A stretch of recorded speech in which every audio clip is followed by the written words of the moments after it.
By forcing the civilian Ryanair flight to land in Belarus to arrest opposition blogger Roman Protasevich, the country's strongman Alexander Lukashenko enraged governments in Europe and across the Atlantic. European and American officials and lawmakers have denounced the action as a hijacking. Michael McCall is the top Republican on the House Foreign Affairs Committee. The moral outrage, what happened. What he did with this state-sponsored hijacking has called more attention to himself from our allies and our NATO allies. We could have additional sanctions. So that doesn't really put him in a good spot, and it puts more pressure. But the incident also has sent chills among the Belarusian democratic activists, both at home and abroad. Honestly, I am afraid. So I felt several times that someone is watching me, someone is following me, even here in Belarus. Provoking fear is exactly what the Belarusian leader seems to have wanted, say analysts.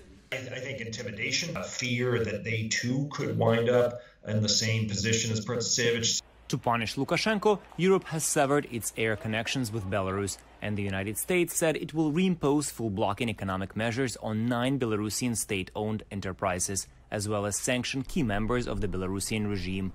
But more needs to be done, say some. We need to see, I think, a much stronger response to this, because not just Lukashenko is watching this, Putin is watching it, Xi is watching it. Lukashenko has been subject to Western sanctions before.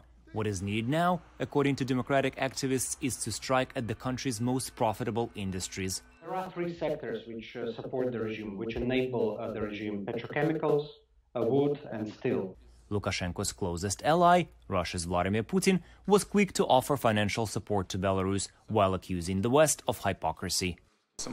There was a time when they landed the plane of the Bolivian president.